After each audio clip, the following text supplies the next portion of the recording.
دنیا کے اندر جتنی چیزیں بھی تخلیق کی جاتی ہیں ان چیزوں کو استعمال کرنے کے کچھ اصول اور کچھ قاعدے، کچھ ضابطے ہوتے ہیں۔ کوئی بھی مشین اگر اپنے ضابطوں اور اپنے اصولوں کے مطابق استعمال نہ کی جائے تو اس میں بگاڑ پیدا ہو جاتا ہے۔ یہ کائنات اللہ رب العزت نے تخلیق فرمائی ہے۔ اس کائنات کو بھی اگر اللہ اور اس کے رسول صلی اللہ تعالیٰ علیہ وسلم کے دیے ہوئے اصولوں کے مطابق چلایا جائے گا تو بگاڑ پیدا نہیں ہوگا۔ جب لوگ دھرتی رب کی ہو، زمین اللہ کی ہو، بندے اللہ کے ہوں، لیکن نظام اللہ رسول کا رائج نہ کیا جائے اور اپنی مرضی کے مطابق چیزوں کو لیا جائے تو پھر بڑی کوشش کے باوجود بھی معیشت، معاشرت، سکون، امن، عدل یہ چیزیں قائم نہیں ہوتی۔ اسلام کو جب ہم کامل، مکمل اور اکمل دین کہتے ہیں تو ہمارے دین نے ہمیں مسجد چلانے کا طریقہ بھی بتایا ہے اور ملک چلانے کا طریقہ بھی بتایا ہے۔ جس طرح کتاب و سنت کا نظام مسجد میں، مدرسے میں رائج کرنے کا کہا گیا ہے، اسی طرح کتاب و سنت کے نظام کو دنیا میں رائج کرنے کا کہا گیا۔ اللہ تبارک و تعالیٰ کی اس زمین کو، نظام حکومت کو، نظام عدل کو، نظام پارلیمنٹ کو جب شریعت اسلامیہ کے وضع کردہ اصولوں کے مطابق چلایا جائے گا تو امیر، تاجر، دولت مند، بیوروکریٹس یہ سب بھی سکون محسوس کریں گے، بہت سارے اعتماد کے ساتھ تجارت کر سکیں گے، وفاداری کے ساتھ اپنا وقت گزار سکیں گے۔ غریب آدمی کو آسائشیں اور سہولیات اس کے دروازے پر ملیں گی۔ اللہ تبارک و تعالیٰ نے بہت سارے اپنے نیک بندوں کو اقتدار دیا۔ رب کریم نے حضرت داؤد علیہ السلام کو ملکوں کا بادشاہ بنایا، حضرت سلیمان علیہ السلام کو اللہ تعالیٰ نے اقتدار دیا، اللہ تعالیٰ نے حضرت یوسف علیہ السلام کو اقتدار عطا فرمایا، اور پھر قربان جائیں اللہ تعالیٰ نے میرے نبی کریم علیہ السلام کو اقتدار عطا فرمایا۔ حضور سید عالم صلی اللہ تعالیٰ علیہ وسلم نے بحیثیت ایک سربراہ مملکت کے وہ سارے کام اپنے سامنے حضور نے کیے۔ نبی پاک علیہ السلام رحمت للعالمین ہیں، کسی شخص کی ذرا سی تکلیف حضور کو سونے نہیں دیتی، لیکن حضور نے اپنے سامنے نفاذ کرایا۔ اگر کسی کو کوڑے لگنے کی ضرورت تھی تو فرمایا اس کو لے جاؤ، وہاں باندھو، کوڑے مارو۔ اگر کسی شخص پر چوری کی، زنا کی کوئی حد جاری کرنی تھی تو حضور نے اپنے سامنے وہ جاری کروائی، نفاذ عملی قانون کا اپنی نگاہوں کے سامنے کروایا۔ ایک سربراہ مملکت کس طرح سے وقت گزارتا ہے اور اسے کس طرح سے چیزوں کو لینا ہے، یہ ساری چیزیں اللہ کے محبوب علیہ السلام نے ہمیں کر کے، بتا کے، سکھا کے ہمارے لیے دستور چھوڑا۔ ہم نے آہستہ آہستہ آہستہ آہستہ یہ کیا کہ جس طرح عیسائیوں کے پوپ، انہوں نے مذہب کی تشریح یہ کی کہ غاروں میں رہنا ہے، دنیا سے کٹ کے رہنا ہے، یا پنڈتوں اور جوگیوں نے جو مزاج دیا تھا وہ ماحول ہم نے طاری کیا۔ اسلام کو ہم نے جز وقتی بنایا، کل وقتی نہیں بنایا۔ مسجد میں آ گئے تو وضو کر لیا، ٹوپی پہن لی، نظر جھکا لی، تسبیح پکڑ لی، کہا میں مسجد میں ہوں، میں جھوٹ نہیں بول رہا، میں مسجد میں ہوں، میں غلط بات نہیں کر رہا، میں مسجد میں ہوں، میں بددیانتی نہیں کر رہا۔ او خدا کے بندے، جو رب جس طرح مسجد میں دیکھتا ہے مسجد کے باہر بھی اسی طرح ہی دیکھتا ہے۔ اسے نہ اونگ آتی ہے نہ نیند آتی ہے۔ تمہیں ہمہ پہلو نیک ہونے کا کہا گیا۔ اسلام نے اپنے ماننے والوں کو جو جذبات دیے، میں آپ کو بڑی ذمہ داری سے کہتا ہوں، حساس ہو کے بات کرتا ہوں کہ مساجد میں، مدارس میں جب کوئی سیاسی بات کی جاتی ہے تو واقعی بعض لوگوں کو ٹھیک نہیں لگتا۔ کیوں ٹھیک نہیں لگتا؟ وہ اس لیے ٹھیک نہیں لگتا کہ وہ کہتے ہیں یار تھک گئے ہیں سارا دن تبصرے سن کے، وہاں بھی سیاسی باتیں، یہاں بھی۔ یہاں سے ہمیں کوئی خاص روحانی بات سننے کو ملے جو ہمارے دل کے سکون کا باعث بنے، کوئی خاص تازگی والی بات سننے کو ملے۔ لیکن میں آپ کو یہ بھی بڑے احساس کے ساتھ بات عرض کرتا ہوں، یہ جذبہ غلط نہیں ہے۔ کچھ لوگوں کا یہ جذبہ تنقید کا ہوتا ہے، اس کی بات نہیں کرتا، لیکن کچھ کہتے ہیں نہیں ہم تو روحانی تازگی کے لیے، ان کی بات بھی ٹھیک ہے۔ لیکن میں آپ سے عرض کروں، میرے رسول پاک علیہ السلام نے اور حضور کے چاروں خلفاء نے سیاست کی جتنی تدبیریں کی ہیں وہ مسجد شریف میں بیٹھ کے کی ہیں، کیونکہ یہ جذبہ پاکیزہ تھا، خلوص والا تھا، خدمت والا تھا، اشاعت تبلیغ والا تھا، دین کو آگے پھیلانے والا تھا۔ تو یہ پاک جگہ پر بیٹھ کے بات ہوئی، اسے پلید، ناپاک اور چونکہ غلط اب کیا گیا ہے تو اب بعض چیزیں بوجھ بنتی ہیں۔ قرآن مجید کی جو آیت کریمہ میں نے تلاوت کی ہے نا، میں آپ سے عرض کروں، معیشت سے زیادہ، معاشرت سے زیادہ، ایٹمی طاقت سے زیادہ ضرورت نیک لوگوں کی ہوتی ہے۔ یاد رکھنا، بہترین قسم کا اسلحہ موجود ہو لیکن چلانے کا فن نہ آتا ہو تو بندہ دشمن کا کچھ بھی نہیں بگاڑ سکتا۔ انسان کے پاس بہترین گاڑی موجود ہو لیکن اسے چلانی نہ آتی ہو تو اس کے لیے سفر کبھی بھی مکمل نہیں ہوتا۔ ہمارے پاس سارا کچھ ہے، دیانتدار لوگوں کی کمی ہے۔ لوگ کہتے ہیں معیشت کا کچھ کرو، معاشرت کا کچھ کرو، تو یہ قرآن دیکھیں اللہ کا کیا فرماتا ہے۔ رب کا قرآن کہتا ہے الذین ان مکناہم فی الارض، کچھ لوگ وہ ہیں کہ اگر اللہ انہیں زمین میں اقتدار عطا کرے وہ کیا کریں گے؟ اقاموا الصلاۃ وآتوا الزکوٰۃ، وہ نماز قائم کریں گے، زکوٰۃ ادا کریں گے، وامروا بالمعروف، وہ نیکی کا حکم دیں گے، ونہوا عن المنکر، وہ بری باتوں سے منع کریں گے، وللہ عاقبۃ الامور، اور ہر کام کو اللہ ہی کی طرف لوٹ جانا ہے، سب کاموں کا انجام اللہ کی طرف ہونا ہے۔ ان لوگوں کو رب اگر اقتدار دے، ضرورت بندوں کی زیادہ ہے کہ بندے دیانتدار ملے۔ یہ وہ لوگ نہیں ہوتے کہ انہیں مال مل جائے تو یہ عیاش ہو جاتے ہیں، بلکہ انہیں مال کے خزانوں کی کنجیاں ملیں تو یہ رب کی غریب مخلوق کے لیے دروازے کھول دیتے ہیں۔ یہ نمازوں کا خیال کرتے ہیں، یہ دین کا ابلاغ کرتے ہیں۔ بیٹھے تھے حضور کے صحابہ حضرت عمر کے گرد، دوست یار پرانے باتیں ہو رہی تھیں، تو حضرت عمر کہنے لگے دور خلافت چل رہا ہے جناب عمر کا، میں کہہ چکا ہوں کہ ہمیں ضرورت متقی پرہیزگار لوگوں کی ٹیم کی ہے، ان لوگوں کی ضرورت ہے جن کے دل میں درد ہو، جو تقوی والے ہوں، جو مخلوق خدا کے بارے میں گنجائش رکھتے ہوں۔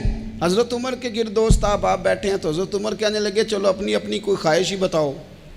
تو چونکہ حالات بڑے خراب تھے، قحط کا دور تھا، بعض جگہوں پہ غریبوں کو بڑی مشکل تھی، تو سب لوگوں نے صدقات اور خیرات کی ہی بات کی۔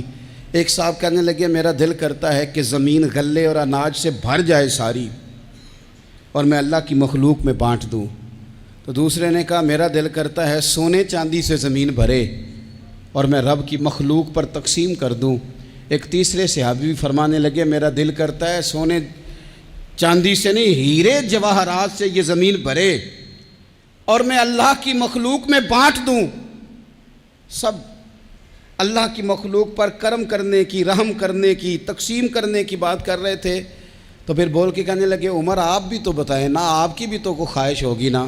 تو حضرت عمر دیر تک خاموش رہے، پھر ٹھنڈی آہ بھری، فرمانے لگے میرا دل کرتا ہے یہ زمین حضرت معاذ بن جبل جیسے لوگوں سے بھر جائے، میرا دل کرتا ہے یہ زمین حضرت حذیفہ بن یمان جیسے لوگوں سے بھر جائے، میرا دل کرتا ہے یہ زمین حضرت ابو عبیدہ بن جراح جیسے لوگوں سے بھر جائے، یہ زمین ان لوگوں سے بھر جائے اور میں پھر ان سب لوگوں کو ساتھ ملا کے زمین پہ رب کی اطاعت کا چلن عام کر دوں، لوگوں کو رب رسول کا فرما بردار بنا دیا جائے، خیر والے لوگوں سے زمین بھرے۔ میری خواہش یہ ہے جب خیر والے لوگوں سے زمین بھر جاتی ہے پھر معیشت بھی ٹھیک ہو جاتی ہے، معاشرت بھی ٹھیک ہو جاتی ہے۔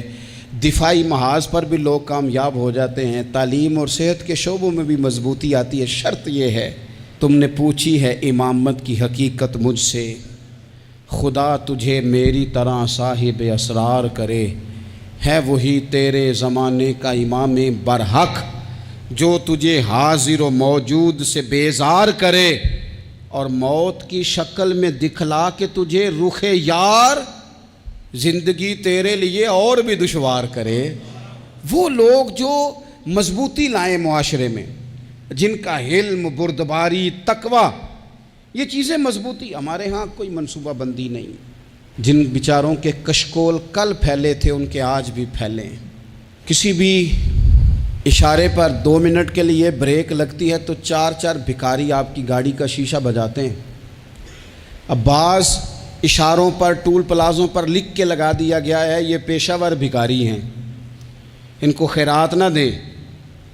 لیکن میرا سوال یہ ہے کہ ان سارے بھکاریوں کو ایک جگہ پہ کھڑا کر کے پوچھنا کس نے ہے کہ تم بھیک کیوں مانگ رہے ہو؟ ان کے گھروں تک ان کے ساتھ کس نے جانا ہے؟ کون آدمی ہے جو جا کے ان سے کہے گا کہ جناب تم کیوں خیرات کے لیے کھڑے ہو، تمہاری مجبوری کیا ہے؟ کیا ریاست کی، حکومت کی، تاجر کی، مالدار کی، تگڑے آدمی کی یہ ڈیوٹی نہیں؟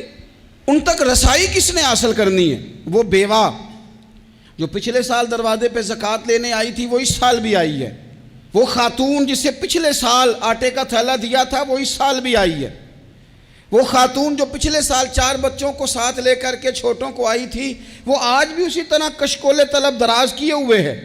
اور حضرت عمر کیا فرماتے ہیں؟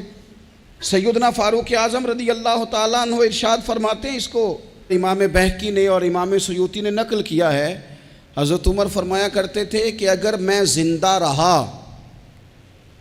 تو عراق والوں میں تمہاری بیواؤں کے لیے ضرورت کا اتنا سامان کر جاؤں گا کہ بی بی جب تک زندہ رہے گی کسی کی محتاج نہیں ہوگی۔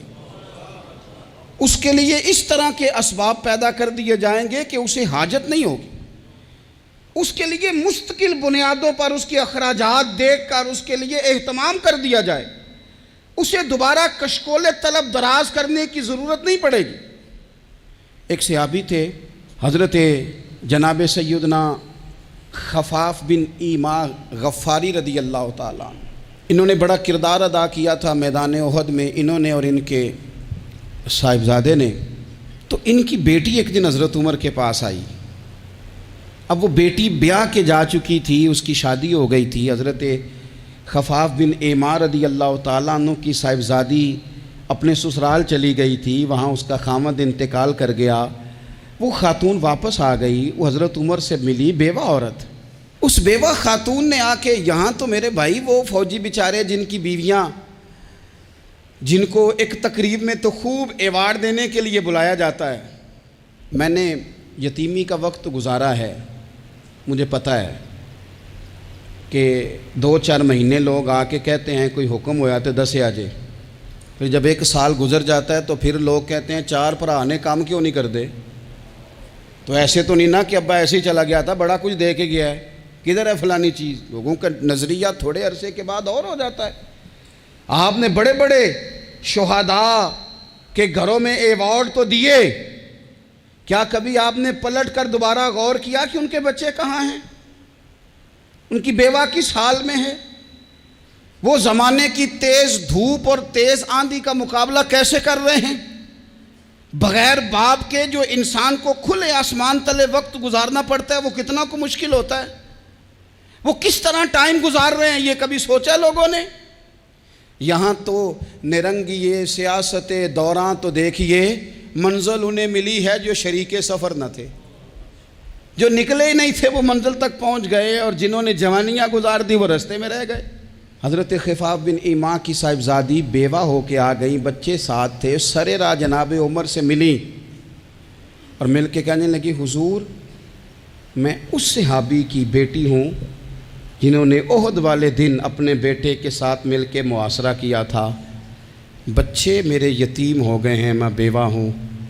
حضرت فاروق اعظم رضی اللہ تعالیٰ عنہ نے فہرست نہیں مانگی، خرچے کی ڈیٹیل نہیں مانگی، تم آنا فلانے سے ملنا، پرسوں 9 بجے آ جانا دفتر، یہ کوئی بات نہیں کی۔ حضرت عمر غور سے کھڑے، اس بیٹی کی بات سنی، چھم چھم سیدنا فاروق کی آنکھوں سے آنسو گرے، دوڑ کے گھر گئے، ایک اونٹ نکالا، وہاں سے مال غنیمت کا مال کے بھر کے 2 بوریاں، اور بوریوں میں کیا تھا؟ چاندی بھی تھی، نقدی پیسے بھی تھے، کچھ ضرورت کا سامان بھی تھا، غلہ بھی تھا۔ 2 بوریاں بھر کے اونٹ پہ رکھ کے خود لگام اس بیٹی کے ہاتھ میں تھما کے کہا پتر سامان بھی تیرا ہے، اونٹ بھی تیرا ہے، اور یہ نہ سمجھنا یہی کچھ تجھے دیا ہے، جب یہ ختم ہوگا تو رب تیرے لیے اور بندوبست فرمائے گا۔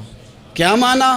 کہ ڈیوٹیاں لگا دی گئی ہیں، ہمیں پتہ ہے یہ سامان کب تک ختم ہو جائے گا، پیسے کب تک ختم ہو جائیں گے، تیرے لیے میں نے نئے حکم بھی جاری کر دیے ہیں۔ ایک شخص نے کہا حضور ایک بیوہ کو آپ نے کچھ زیادہ ہی نہیں دے دیا؟ یہاں لوگ سیاسی تقسیم نہیں کرتے، تھوڑا کام والے کو دے دو، تھوڑا چوکیدار کو دے دو، تھوڑا گلی محلے میں دے دو، تھوڑا رشتہ داروں میں دے دو، سب ہمارے احسان کے نیچے رہیں گے۔ کہا ایک ہی خاتون کو آپ نے اتنا نہیں دے دیا؟ تو حضرت عمر ناراض ہو گئے، فرمانے لگے تجھے تیری مار ہوئے، میری نظروں میں آج بھی وہ جلوہ موجود ہے جب اس کا باپ اور بھائی میدان احد میں کافروں کے خلاف لڑائی کر رہے تھے، آج تک میری نظر میں موجود ہے۔ تو کہتا ہے میں نے زیادہ دے دیا؟ اولاد کسے نہیں پیاری ہوتی؟ بچوں کو دیکھ دیکھ کے بندہ کلیجہ ٹھنڈا کرتا ہے، اولاد کو دیکھ دیکھ کے آنکھوں کو سکون ہوتا ہے، انسان کی طبیعت شاش بشاش ہوتی ہے۔ حضرت عمر وظیفہ لگانے لگے تو حضور کے گھر میں خدمت کرنے والے حضرت اسامہ بن زید کا وظیفہ ڈبل لگایا، اور اپنے بیٹے عبداللہ ابن عمر کا وظیفہ سنگل لگایا۔ تو حضرت اسامہ بن زید کہنے لگے ابا جی میں نے تو ہجرت بھی کی، جہاد بھی کیا، اسامہ تو ان دنوں بچے تھے۔ تو حضرت سیدنا عمر فاروق جواب میں کہنے لگے پتر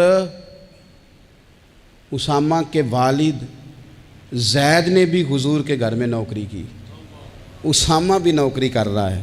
حضرت عمر کی شان کیا ہے زمانہ جانتا ہے، پر پھر بھی حضرت عمر فرمانے لگے تو نے اپنے باپ کے ساتھ ہجرت کی، فرمایا ان کی خدمت زیادہ ہے حضور کے گھر میں، لہذا ان کا وظیفہ بھی زیادہ لگایا جائے گا۔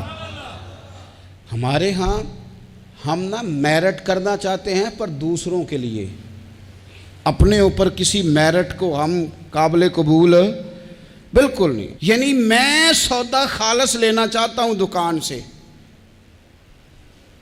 تو آپ بتائیں آپ جو سودا بیچتے ہیں وہ خالص ہی بیچتے ہیں؟ آپ کو تو خالص چاہیے لیکن آپ بھی تو کچھ نہ کچھ بیچتے ہیں، آپ کا خالص ہے، اگر آپ خالص بیچ رہے ہیں تو انشاءاللہ ملے گا بھی خالص۔ چادریں آئی تھیں مال غنیمت میں، ڈھیر ساری چادریں، ڈھیر ساری۔ حضرت عمر نے صحابہ کرام علیہم رضوان کی ازواج پر، صحابیات پر وہ چادریں تقسیم کر دیں۔ ایک چادر بڑی خوبصورت نکلی اندر سے، تو سب کہنے لگے حضور یہ نا خاتون اول کے لیے سوٹ کرے گی، آپ کی اہلیہ کے لیے سوٹ کرے گی، کبھی آپ گھر لے جائیں نا، یہ سب سے بہتر ہے۔ تو یہ حضرت عمر کی بالغ نظری ہے، وہ کیا بندہ ہوا جس کی ہر جگہ نظر ہی نہ ہو۔ حضرت سیدنا عمر فاروق رضی اللہ تعالیٰ عنہ کہا جناب یہ چادر بڑی حسین ہے، آپ کے گھر والوں پہ جچے گی۔ تو حضرت عمر فرمانے لگے نہیں، ایک صحابیہ ہیں حضرت ام سلیت رضی اللہ تعالیٰ عنہ، انہیں بلاؤ، یہ چادر انہیں دوں گا۔ حضور اس خاتون کو یہ چادر دینے کی وجہ بھی تو بیان کریں۔ تو حضرت عمر فرمانے لگے جب احد میں ڈھیر سارے لوگ زخمی ہو گئے تھے اور بھگدڑ مچ گئی تھی اور حالات خراب ہو گئے تھے، تو فرمایا میں نے اپنی آنکھوں سے دیکھا کہ اس ایمرجنسی کی حالت میں بھی جناب ام سلیت مشکیزہ پکڑ پکڑ کے زخمیوں کو پانی پلا رہی تھی۔ اس خاتون کی خدمات ہیں امت کے لیے، اس نے ڈیوٹی کی ہے صحابہ کے لیے، لہٰذا اس عورت کا زیادہ حق بنتا ہے کہ اس کو یہ اعزاز دیا جائے۔ میرٹ کی بنیاد پر تقسیم ہوگی، رشتہ داری کی بنیاد پر، تعلق کی بنیاد پر نہیں ہوگی، اس کا حق زیادہ بنتا ہے، اس کا درجہ زیادہ بنتا ہے، خدمات زیادہ ہیں، اس نے اپنی ڈیوٹی زیادہ اچھے طریقے سے سر انجام دی ہے۔ جب تک چیزیں آپ وسعت قلبی نہیں لاتے اپنی طبیعت میں، جب تک آپ گنجائش زیادہ پیدا نہیں کرتے، اتنی دیر تک حالات اس طرح کے نہیں ہوتے۔ پھر ایک اور مصیبت بن گئی ہے، وہ مصیبت ہے لیول کی۔ یہ کام میرے لیول کا نہیں، جب آپ اپنے لیول سے نیچے اتریں گے، پروٹوکول سے ذرا نیچے اتریں گے اور چھوٹی چھوٹی باتوں پر خود توجہ دیں گے، چھوٹی چھوٹی چیزوں پر۔ حضرت عمر جمعہ پڑھا رہے تھے، ایک صحابی دیر سے آئے۔ اب یہ نماز کا پوچھنا، جمعے کا پوچھنا، مطلب حکمران صاحب تو اوپر لیول کے ہیں، وہ تو پوچھیں گے کہ جناب میرے ساتھ تو آپ قومی سطح کا بندہ بٹھائیں، یہ والی باتیں۔ لیکن چھوٹے چھوٹے سوراخ پیدا ہوتے ہیں، پھر بند ٹوٹتے ہیں، حالات بگڑتے ہیں۔ قوموں کا اخلاق چھوٹی چھوٹی جگہوں پہ پہلے بگڑتا ہے، چھوٹی چھوٹی جگہوں پہ۔ بچہ پہلے چھوٹی چوریاں کرتا ہے، خدا معاف فرمائے اگر اسے روکا نہ جائے، پھر وہ بڑی جگہوں پہ جا کے حالات خراب کرتا ہے۔ حضرت عمر فاروق ایک صحابی دیر سے جمعہ پڑھنے آئے تو حضرت عمر نے بعد میں بلا لیا، فرمایا تم اتنے سمجھدار آدمی ہو کہ اگر جمعے میں دیر سے آؤ گے تو باقی لوگوں کا کیا بنے گا؟ تو وہ صحابی آگے سے کہنے لگے مجھے پتا تھا آپ نے پوچھنا ہے، اور میں تو کہیں کام میں مصروف تھا امیر المومنین، میں تو دوڑا آیا ہوں، میں تو غسل بھی نہیں کر سکا، وضو کر کے مسجد میں آ گیا ہوں جمعہ پڑھنے۔ تو حضرت عمر فاروق ان کی بات سن کے خوش ہوئے، فرمانے لگے رب تیرا بھلا کرے، اس طرح کرنا، آئندہ جمعہ پڑھنے آنا تو غسل کر کے آنا، میرے نبی پاک نے غسل کرنے کا ارشاد فرمایا جمعے والے دن، غسل کر کے آنا۔ ان باتوں کا بھی، یعنی حکومت کے قومی معاملات اور عالمی نقطہ نظر بھی ان کے ذہن میں ہے، اور یہاں تک جو باریک چیزیں، یعنی حضرت عمر فاروق گزر رہے تھے تو کسی باغ کے کونے میں کھڑے ہو کے کچھ بچے چھوٹے چھوٹے بچے وہ کھجوریں اکٹھی کر رہے تھے، تو حضرت عمر نے کہا کس کے باغ میں لگے ہوئے ہو؟ سب بچے دوڑ گئے، تو حضرت سنان بن سلمہ فرماتے ہیں میں بھی چھوٹا تھا، میں کھڑا ہو گیا تو میں نے کہا حضور ہم نے توڑ کے نہیں کھجوریں کھائیں، گری ہوئی کھائی ہیں، اور آپ کو پتہ ہے جو رستے میں گر جائیں وہ اٹھانی ناجائز نہیں ہوتی، تو حضور یہ گری ہوئی کھجوریں کھائی ہیں۔ تو کہتے ہیں حضرت عمر فاروق بچے کی بات سن کے کہنے لگے رب تیرا بھلا کرے، تو نے صحیح بات کی طرف میری توجہ کرا دی ہے، اللہ تیرا بھلا کرے۔ اور پھر حضرت عمر رضی اللہ تعالیٰ عنہ اس چھوٹے سے بچے کے پاس کھڑے ہو گئے۔ کون؟ کس کے پاس؟ نہیں، خواب تو نہیں دیکھ رہے میں اور آپ، حکمران وقت 22 لاکھ مربع میل کا حکمران بچے کے پاس کھڑے ہو گئے، چھوٹے بچے کے پاس۔ دکان پہ غریب آدمی چڑھ آئے نا، دکاندار صاحب اللہ ماشاءاللہ ان کا مزاج خراب ہو جاتا ہے، اور تیسری چیز کہ نا وہ والی دکھاؤ تو کہتے لینیاں تے لے تو جا، اور اگر تگڑا بندہ آ جائے تو کہتے ہیں جناب آپ اس طرح کریں نشاندہی کر دے، میں انشاءاللہ خرید کے لا کے پیش کر دوں گا۔ مزاج بدل جاتا ہے، غریبوں کے پاس، چھوٹوں کے پاس، عام آدمی کے پاس آپ جائیں۔ ہمارے حکمرانوں کا غریب آدمی سے گیپ بہت زیادہ ہے، پیروں کا غریب آدمی سے گیپ بہت زیادہ ہے، بڑے علماء کا عام آدمی سے گیپ زیادہ ہے، تاجروں کا عام آدمی سے گیپ زیادہ ہے، شیشے کے بڑے بڑے محلات میں سوسائٹیوں میں بسنے والوں کا غریبوں سے گیپ زیادہ ہے۔ اس لیے امیر غریب کی تفریق بڑھ گئی ہے، حالات اور طرح کے ہو گئے، بعض غربا امیروں سے نفرت کرنے لگ گئے۔ ہماری شادی بیاہ تقریبات افطاریاں ان میں ہم اپنے لیول کے لوگ بلاتے ہیں جن سے ہمیں کاروباری ضروریات وابستہ ہوتی ہیں، ہم نے اس طرح کا ماحول بنایا، اس کا نقصان یہ ہوا ہے کہ معاشرے میں کئی قسم کی سوچیں پنپنے لگی ہیں، وسوسے غالب آنے لگے، بعضوں کا تنگ آمد بجنگ آمد، جب غریبوں کے بچے زیادہ تنگ آتے ہیں پھر ہتھیار اٹھاتے ہیں، پھر قلم چھوڑ دیتے ہیں۔ سوچنے کی ضرورت ہے ملک میں کہ برائی جنم لیتی کہاں سے ہے، یہاں تک اتر کے حضرت عمر فاروق ان لوگوں سے پیار کرتے۔ اب وہ بچے نے بات سنا دی حضرت سنان بن سلمہ نے، تو جناب عمر فاروق سے بچے نے فٹافٹ ایک اور فرمائش بھی کر دی، کہنے لگا حضور میں نے کھجوریں زیادہ جمع کر لی ہیں، وہ میرے دوست سارے بھاگ گئے ہیں آپ کو دیکھ کے، اب میں جب جاؤں گا نا تو کھجوریں میرے حصے کی ہیں، ہوں میں غریب بچہ، ماڑے گھر سے تعلق ہے، وہ میری کھجوریں چھین لیں گے۔ حضرت عمر کے ساتھ سپاہی بھی تھے، سارا کچھ بھی تھا، حضرت عمر نے بچے کا بازو پکڑا، فرمایا چل میں تجھے تیرے گھر چھوڑ کے آتا ہوں۔ حضرت عمر اس غریب کے دروازے پہ دستک دے کے کہا تیرا پتر تھا، پکڑ کے اس لیے لایا ہوں کوئی امیر زادہ اس غریب کے بچے کو تنگ نہ کر سکے، اللہ کوئی ایک بھیجنا حضرت فاروق اعظم کا ماننے والا جو غریب کے بچے کا بازو تھامے اور اسے کہے کہ کوئی امیر زادہ اس پر ظلم نہیں کرے گا، کوئی اسے تھپڑ نہیں مارے گا، کوئی اس کے حصے کے نمبر نہیں لے گا، کوئی اس کی جگہ رشوت دے کے نوکری پہ نہیں بیٹھ جائے گا، کوئی اس کی جگہ پیسے دے کے آگے نہیں بڑھ جائے گا، کوئی آئے نا جو اشک شوئی کرے، جو آنسو پونچھے لوگوں کے، لیکن یہاں تو منزل انہیں ملی ہے جو شریک سفر نہ تھے۔ میرے عزیزو، اس نہج پر دین نے ہمیں اسباق پڑھائے، اس نہج پر۔ حضرت عمر چھوٹی چیزوں کا، مسجد نبوی شریف میں آپ نے دیکھا دو لوگ اونچی آواز میں بات کر رہے ہیں، تو حضرت عمر نے فرمایا انہیں بلا کے لاؤ، بلا کے لایا، فرمایا تمہیں پتہ نہیں یہ حضور کی مسجد ہے؟ لا ترفعوا اصواتکم فوق صوت النبی، اے پائے نظر ہوش میں آ، یہ کوہ نبی ہے، آنکھوں سے بھی چلنا یہاں بے ادبی ہے۔ پتہ نہیں وہاں سارے نعرے ہی غلط ہیں، کسی کے مرد آباد کا نعرہ ہو تو وہ بھی غلط، اور کسی کے زندہ آباد کا نعرہ ہو تو وہ بھی غلط۔ وہاں ایک ہی نعرہ صرف اچھا لگتا ہے، وہ کیا ہے؟ یا رسول اللہ انظر حالنا، یا حبیب اللہ اسما۔ وہاں ایک ہی نعرہ اچھا لگتا ہے کہ سونے آ گئے ہیں، نظر کرم ہو جائے، یا رسول اللہ پہنچ گئے ہیں، روزے دے دوالے نے غلامہ دیاں ٹولیاں، او ویکھو ایک پہ سن دے کروڑاں دیاں بولیاں۔ وہاں یہی نعرہ اچھا لگتا ہے، لب واہ ہیں، آنکھیں بند ہیں، پھیلی ہیں جھولیاں۔ کتنی مزے کی بھیک تیرے پاک در کی ہے، اور قربان جاؤں اپنے امام پر، اس قلم پہ واری جس سے وہ لکھا کرتے تھے، کہنے لگے کعبے کا نام تک نہ لیا، طیبہ ہی کہا، پوچھا جو تھا کسی نے کہ عظیمت کدھر کی ہے، ان کے طفیل حج بھی خدا نے کرا دیے، ورنہ اصل مراد حاضری تو اس پاک در کی ہے۔ تو حضرت فاروق اعظم رضی اللہ تعالیٰ عنہ نے نا ان دو لوگوں کو بلایا، اور بلا کر کے فرمانے لگے کہاں کے رہنے والے ہو، کہاں سے آئے ہو؟ انہوں نے کہا جی ہم طائف کے رہنے والے ہیں۔ فرمایا تمہیں پتہ نہیں یہ نبی پاک کا روزہ ہے، حضور کی مسجد ہے، یہاں آواز اونچی نہیں کرتے، تمہیں خبر نہیں؟ اور پھر حضرت عمر فرمانے لگے اگر تم مدینے کے رہنے والے ہوتے تو میں تمہیں کوڑے مارتا، میں تمہیں سزا دیتا، تمہیں پتہ نہیں کہ کس طرح کا مزاج اور ماحول ہونا چاہیے۔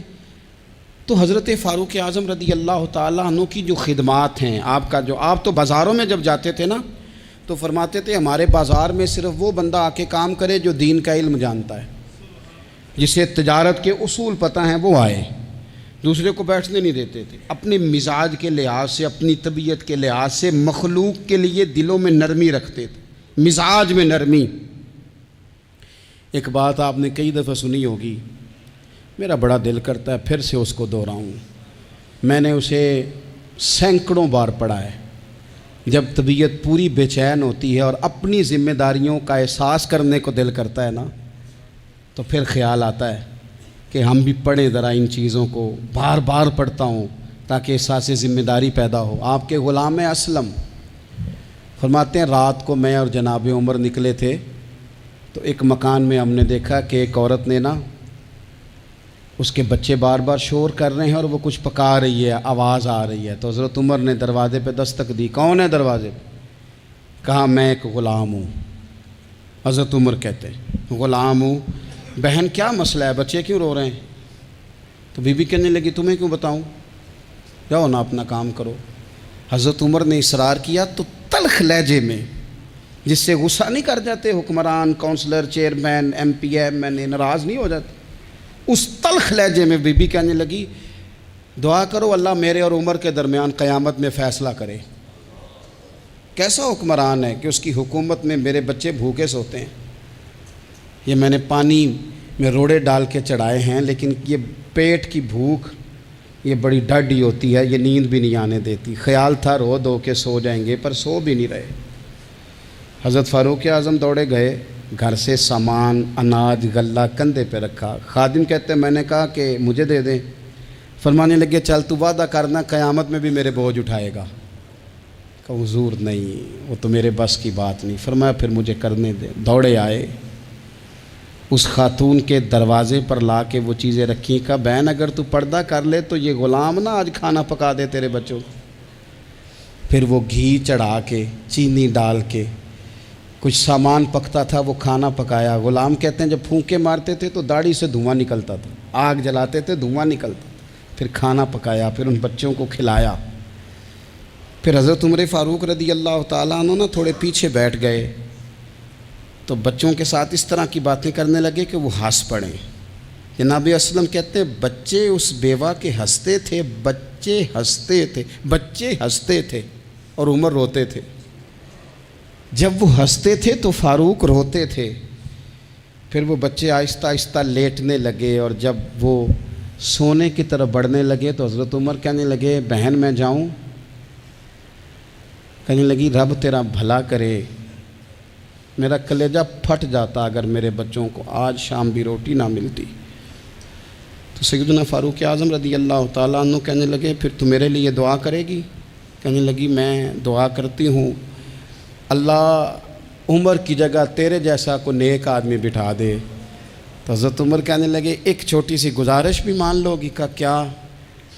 فرمانے لگے کوئی یہ میری خدمت اگر پسند آئی ہے تو عمر کو معاف نہیں کر دیتی؟ غلطی ہو گئی، اسے پتہ نہیں تھا۔